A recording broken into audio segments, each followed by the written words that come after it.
Peut-être c'est un peu spécial. Je ne sais pas si l'un de vous a déjà prié, mais je vais juste prier avant de commencer parce que je n'ai pas envie de raconter des choses qui viennent de moi, mais j'ai envie de dire quelque chose qui vient de Dieu, qui vient de ce livre de la Bible.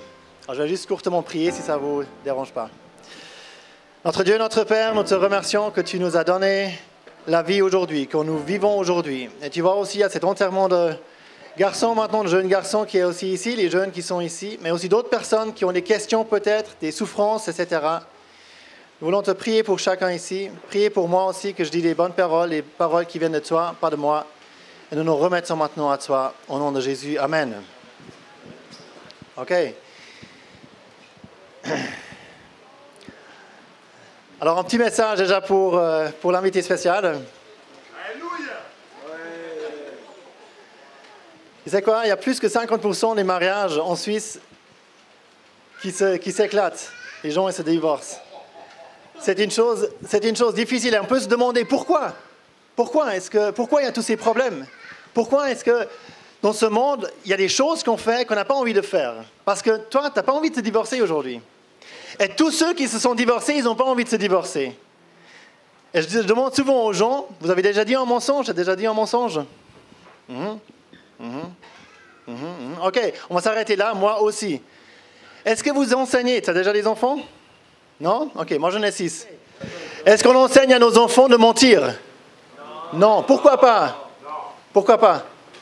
C'est pas bien. C'est pas bien, exactement. Et pourtant, tout le monde le fait. Est-ce qu'on apprend à nos enfants de dire des gros mots? Non. Pourquoi? Parce que c'est mauvais. Et pourtant, on le fait. L'alcool, c'est la même chose. L'alcool, c'est la même chose. Et il y a plein de choses, on pourrait continuer comme ça. On fait plein de choses qu'on sait qu'ils sont mauvais. On ne les enseigne pas à nos enfants. Et pourtant, nous, les adultes, on les fait. Pourquoi? Comment on appelle quelqu'un qui fait quelque chose, qui est obligé de faire quelque chose alors qu'il n'a pas envie de faire cela? Ouais. Le risque. Victime. Victime, pas mal. En hypocrite, moi je dirais victime, c'est déjà mieux. Non? C'est un esclave. Lorsque vous faites des choses que vous n'avez pas envie de faire, mais vous êtes forcé quelque part de les faire, vous n'arrivez pas à arrêter, vous êtes esclave. Je travaille pas mal avec des gens dans la rue qui sont dans la drogue. Ils n'arrivent pas à arrêter, ils sont esclaves de leur drogue. Et vous, et moi, l'humanité en général, si on ne connaît pas Jésus-Christ, on est esclave du péché, nous dit la Bible. On est esclave du péché. Ça, c'est quelque chose de grave, parce que fondamentalement, le mensonge et toutes ces choses, la Bible appelle ça pas juste le mal, mais le péché. Et le problème, lorsque je fais du mal, lorsque je fais un péché, qu'est-ce qui se passe avec moi? Qu'est-ce que ça fait de moi? Pardon? La culpabilité, exactement. La culpabilité, donc je suis coupable. Ça me fait de moi quelqu'un qui est coupable. Et un être qui est coupable doit être jugé. Hein? Si je suis coupable parce que j'ai volé quelque chose, si je suis coupable parce que j'ai tué quelqu'un, je mérite un jugement. Et Dieu nous dit dans la Bible qu'il est réservé aux hommes de mourir une fois. Et ça, je crois, il y a tout le monde qui est d'accord avec cela. Et après cela, le jugement. Et il y a beaucoup de choses qu'on peut cacher. Qu'on peut cacher à ma femme, que je peux cacher à ma femme, que toi tu pourras cacher à ta femme, qu'on peut cacher à notre copine, etc. Mais devant Dieu, on ne cache rien du tout. La Bible nous parle en Apocalypse qu'il y a un livre, et dans ce livre sont écrites toutes les choses qu'on a faites, aussi bonnes que mauvaises. Hein? Il y a une comptabilité qui se fait sur toutes les choses qu'on a faites. Et selon ce livre-là, nous allons être jugés. Exactement, tu crois qu'il y aura les bons et les mauvaises œuvres? Alors, je vais te dire quelque chose. Si tu voles quelque chose, hein, par exemple, tu voles quelque chose, tu vas dans le magasin, tu voles un iPhone, ok? Tu es attrapé par la police, tu es amené devant un juge. Tu peux lui dire, oui, j'ai volé un iPhone, par contre, j'ai donné 100 balles ou 200 balles déjà à des pauvres. Il va te dire, ah ouais, dans ce cas-là, tu peux y aller. Ça ne va jamais se passer comme ça. Ça ne se passera pas comme ça. Tu as volé un iPhone, tu peux avoir donné 1000 francs pour une cause de charité. Tu es un voleur et tu vas être jugé comme voleur. C'est la même chose avec Dieu. On a peut-être fait des bonnes choses, mais il n'y a pas une espèce d'équilibre qui existe comme dans le catholicisme aussi, ou bien comme chez les musulmans, etc. Ça ne fonctionne pas comme ça. Ce n'est pas une vraie justice. Il n'y a pas quelqu'un qui peut venir, qui a tué votre mère et dire « Ouais, mais moi j'ai aussi sauvé quelqu'un qui se noyait. Donc j'ai sauvé quelqu'un de la mort et j'ai tué quelqu'un. Donc, équilibre est fait. Ça ne va pas jouer. Si c'est votre mère, si c'est ta femme qui l'a tué, tu ne vas pas être d'accord. Tu veux qu'il aille en prison. Exactement. Voilà, il y a quelqu'un qui est avec moi ici. OK? Et nous, on a affaire pas avec notre justice. Des fois, les hommes, ils s'inventent leur propre justice. Très souvent, quand je parle avec les gens dans la rue, ils me disent « Ouais, moi je pense que, moi je pense ci et moi je pense ça. » Ce n'est pas très intéressant ce que nous, on pense de Dieu. Ce qui est intéressant, c'est ce que Dieu pense de vous. Et Dieu nous dit dans l'Épître aux Romains que tous sont péchés et n'atteignent pas la gloire de Dieu. Donc on est totalement incompatible avec Dieu. Et Dieu est saint, et Dieu est juste, et jugera un jour cette terre. Maintenant, des fois, les gens ils disent « Ah, mais il est où ce jugement? On ne voit rien du tout. » Il va venir. Et il y a eu un temps aussi, l'histoire de l'arche de Noé. Vous connaissez le déluge? Il est en train de pleuvoir pas mal. Ça nous fait peut-être penser au déluge. Le déluge, c'est quelque chose qui est connu dans toutes les tribus. Même pas les gens qui n'ont pas la Bible, ils connaissent le déluge. Mon père, mon frère, ils vont des fois dans les tribus en Amazonie, etc. Ils ont aussi l'histoire du déluge. Ils connaissent rien de la Bible, mais le déluge, ils le connaissent. Le jugement de Dieu, fondamentalement, on le connaît. On sait que Dieu doit juger et que le jugement vient et que je suis, comme monsieur a justement dit, coupable. Bon, ça c'est une mauvaise nouvelle. Mais il y a aussi une bonne nouvelle. L'évangile, le message central de ce livre qui est la Bible, s'appelle Évangile. Évangile est une bonne nouvelle. C'est que Dieu n'est pas juste un Dieu qui est juste et saint, qui juge le mal. Oui, il le fait. Mais il est aussi amour. Ce n'est pas juste un Dieu qui aime, il est amour. La Bible nous dit qu'on était haïssables. Il n'y a absolument rien aimable en nous. Dans ta femme, tu as trouvé quelque chose d'aimable. Dans ma femme, je trouve quelque chose d'aimable et puis je peux l'aimer. C'est facile pour moi de l'aimer parce qu'elle est aimable. Mais nous, qu'est-ce qu'on fait dans notre société? On est haïssables. La manière, la jalousie, la moquerie et toutes ces choses qu'on fait, le mensonge, tout ce qu'on fait tous les jours fondamentalement et dans nos pensées, est des choses haïssables. Il n'y a rien d'aimable. Mais parce que Dieu est amour, la source de l'amour se trouve en Dieu lui-même. Il n'a pas besoin de quelque chose d'aimable pour aimer. Il peut tout simplement aimer parce qu'il a envie d'aimer. Et la Bible nous dit que Dieu a tant aimé le monde qu'il a donné son Fils, afin que quiconque croit en lui ne périsse pas, justement qu'il ne rentre pas dans ce jugement, mais qu'il ait la vie éternelle. Et la vie éternelle n'est pas juste une existence éternelle, n'est pas juste le fait d'exister éternellement, parce que tout le monde va exister éternellement.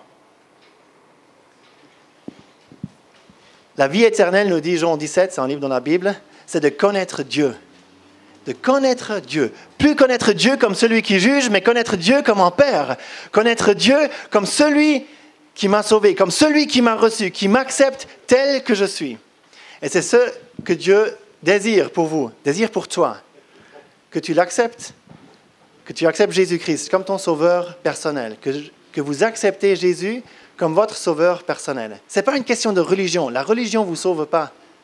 La religion va toujours dire il faut faire, et puis après tu espères, est-ce que j'ai fait assez dans ma balance? Ça, c'est les religions qui disent ça. Mais tu sais qu'est-ce que Jésus a dit à la croix?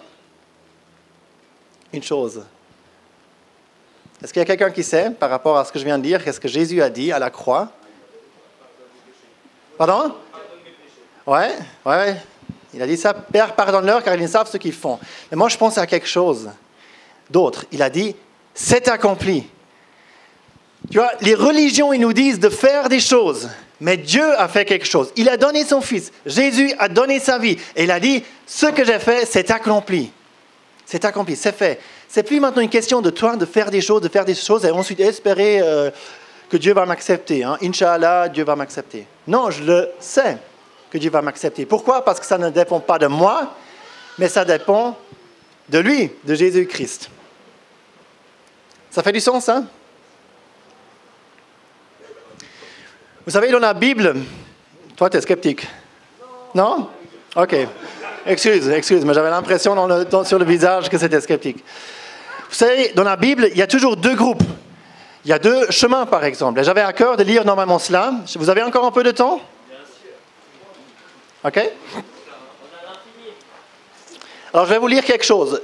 Vous savez, je vais commencer avec le verset 12 de Matthieu 7, où il est dit « Toutes les choses... » Non. Il n'y a pas de Lazare. Ouais. Toutes les choses donc que vous voulez que les hommes vous fassent, faites-les leur vous aussi, de même. Ça, c'est quelque chose qu'on connaît. Ça, il y a tout le monde qui le cite, même des fois, ils croient, même des incrédules, des fois, ils me citent ce verset et ils ne savent même pas qu'il est dans la Bible. Ils disent, ouais, ça c'est ma manière de vivre. Je dis, ouais, ça, c'est la Bible. Mais après, ça continue. Et ça, j'aimerais juste vous lire aussi.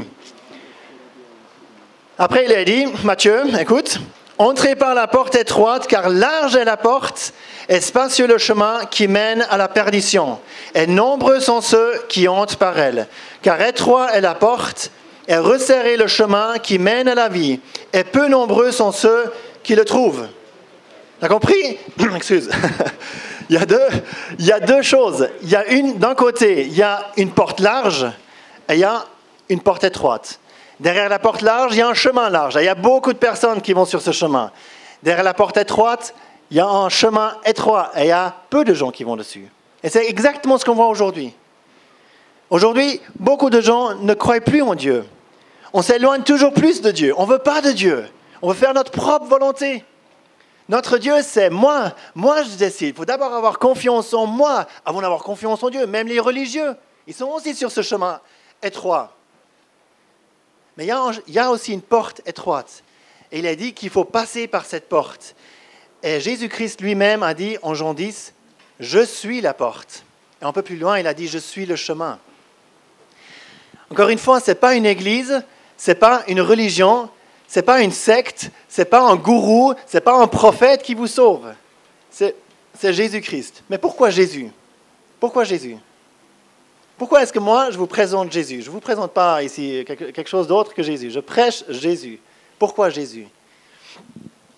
Parce que le problème qu'on a avant, c'est le problème de la culpabilité. Et c'est comme une dette qu'on a envers Dieu. On peut s'imaginer ça, le péché, c'est comme chaque fois qu'on fait un péché, c'est qu'on a une dette qui augmente envers Dieu. Maintenant, Matthieu, est-ce que tu peux m'aider? Tu peux payer ma dette de péché? Non, tu ne peux pas. Est-ce que moi, je peux payer pour toi? Non, pourquoi pas? Soit ça, mais moi, je ne peux pas payer parce que moi-même, j'ai une dette. En fait, quand la parole, elle dit que nous avons tous péché, en gros, elle dit que tous ont une dette.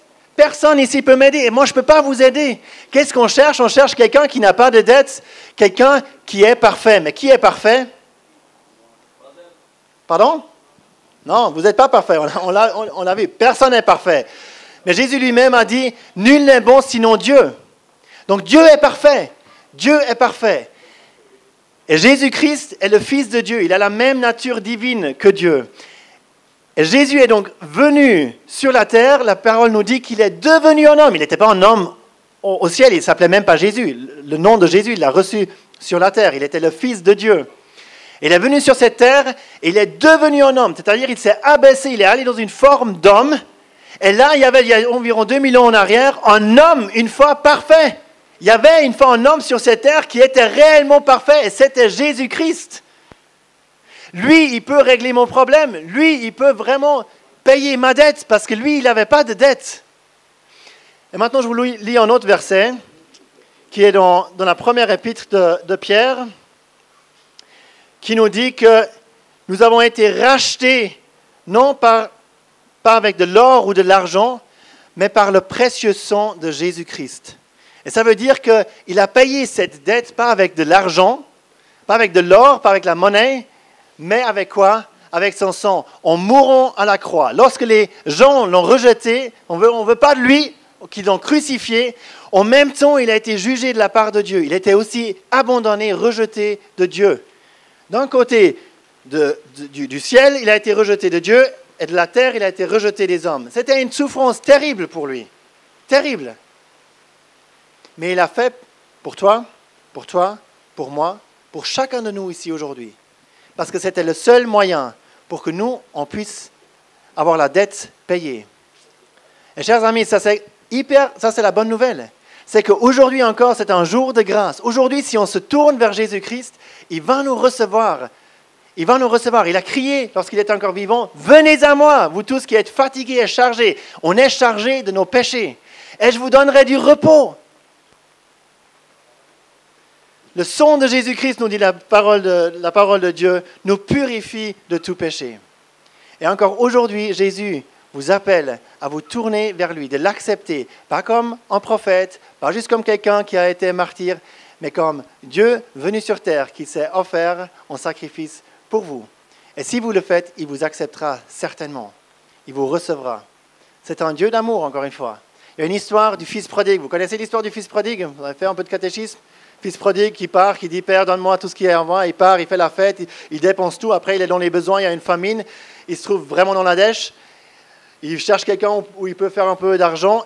Il se trouve chez il va paître un troupeau de porcs. Les porcs, c'est vraiment quelque chose d'impur. Tu n'es pas musulman par hasard, ou bien? Non?